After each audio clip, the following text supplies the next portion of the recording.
Hey guys, and welcome back to my channel. So today we have yet another piercing video, and this one was very highly requested, and this is going to be all about signs of a healing nose piercing.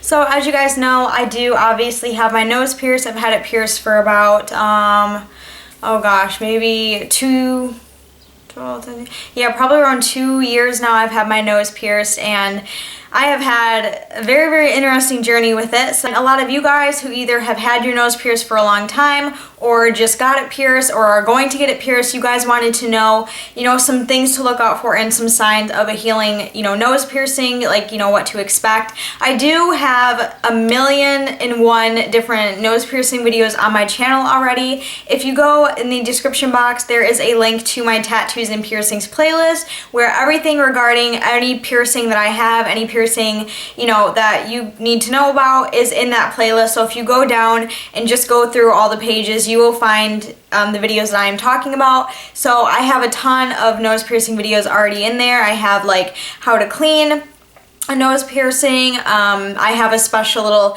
sea salt paste video that people have found helpful that's in there. I have what to expect, just things like that. So make sure you please go down and check out that playlist before you ask any other questions, because I'm pretty positive that I probably already answered your question in one of those previous videos.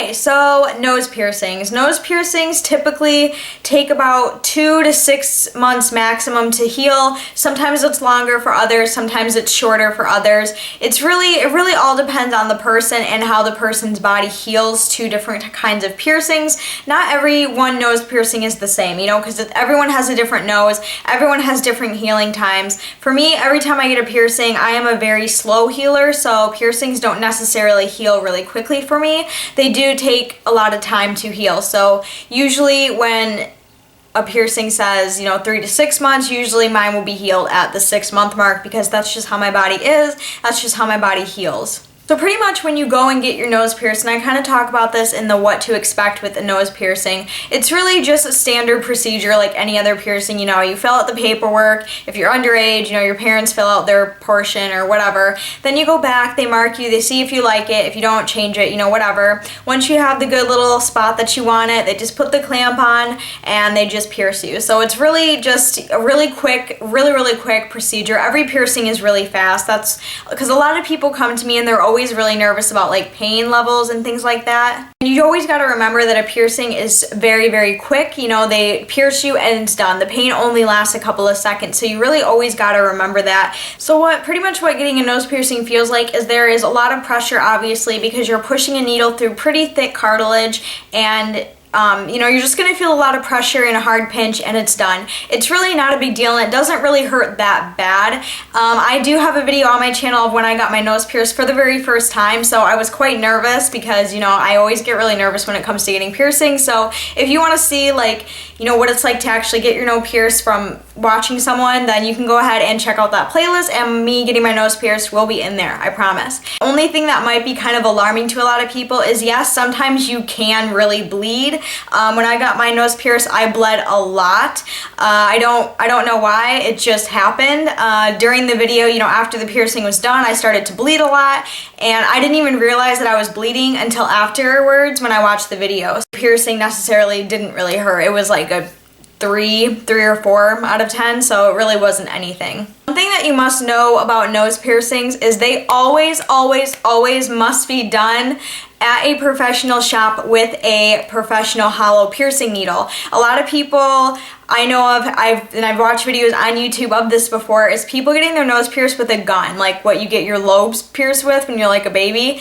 Yeah, I've seen people get their noses pierced with that, and I don't even know how you could like be okay with that, because a piercing gun and a professional piercing needle are two totally different things. The needle inside of a piercing gun is a needle that I could pretty much sew with. Like, it's not hollow, it's really thin, it's like the back of an earring, so you're causing a lot of trauma to your skin when you are getting pierced with a gun, because it's such blunt force. It's not like a smooth, easy in and out hollow, you know, it's not that. It's just really, really blunt, and it causes a lot of trauma, and that can cause a lot of problems such as, you know, scar tissue, keloids, which I'll get to in a second because I know a lot of people always ask me about this. But yeah, so you really want to get it pierced at a professional shop where they will be using professional hollow needles to pierce you with, because a hollow needle will go in smoother, it'll take out the excess skin. A hollow needle is just the way to go. Okay, so some healing signs for a nose piercing are, of course, some swelling, some crusting, pus, blood, tenderness, just overall pain in general after you get the piercing, and redness.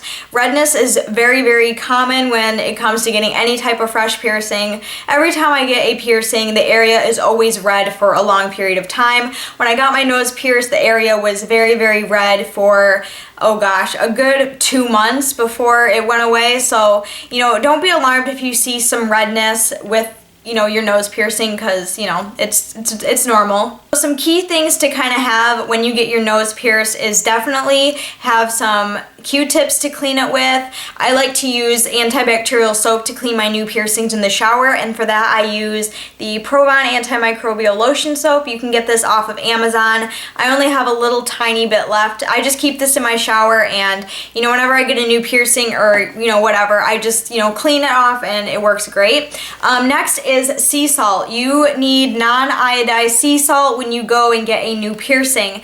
Do not use regular table salt that you use, you know, on your french fries. Don't use that. You're never supposed to use regular salt on a piercing. It should always be non-iodized sea salt. You can get it offline. Some piercing parlors carry it. And then one in particular thing for nose piercings is, of course, tea tree oil, and which just looks like this. And the reason why you would need tea tree oil is because of the number one thing I get asked on a daily basis, at least 25 times a day, and that is about keloids. Pretty much what keloids are is they're just like a raised skin color or red bump around the piercing area. Really no reason why they happen, they just kind of do.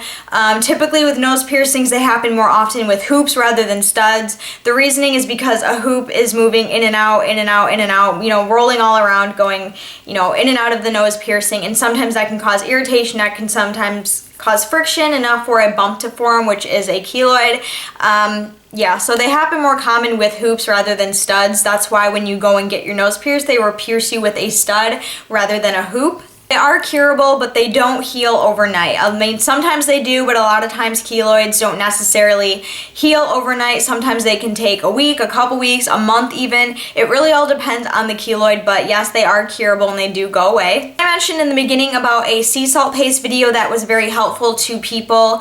I did on my channel, and that was when I also had a keloid on my nose, and I discovered a way to kind of help the keloid go away, and that is a sea salt paste. Pretty much what I did is I just put some sea salt on a spoon. I took a cotton swab with really hot water on it and kind of made like a little paste out of the sea salt, and I would apply that to the keloid and leave it on overnight, and the size would go away overnight.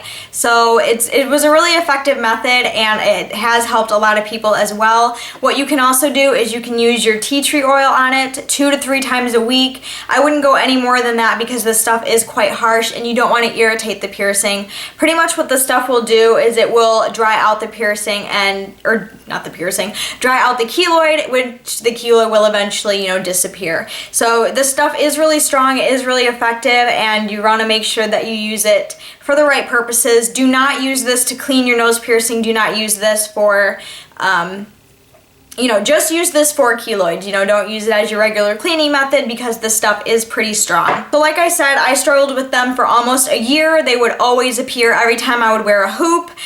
Most of the time, every time I would wear a hoop is when I would get one. But soon I switched to and bought a 14 karat white gold nose hoop, which is what I am currently wearing in my nose, and I haven't had one since. This month will be 1 year since I've had a keloid, and that is completely and totally awesome. I'm really excited about not getting them anymore. So, you know, they do eventually go away over time. It's just something that you kind of have to go through with nose piercings. About keloids that you should know is you should never play with them, pick at them, or try to pop them, because you don't want to open up that you know, that area and, you know, risk getting bacteria in there and causing an infection. That's just something you don't want to have happen, so please just leave them alone until they are healed. Some other questions is I changed mine at 3 months. After 3 months after I got my nose pierced, I changed it to a hoop.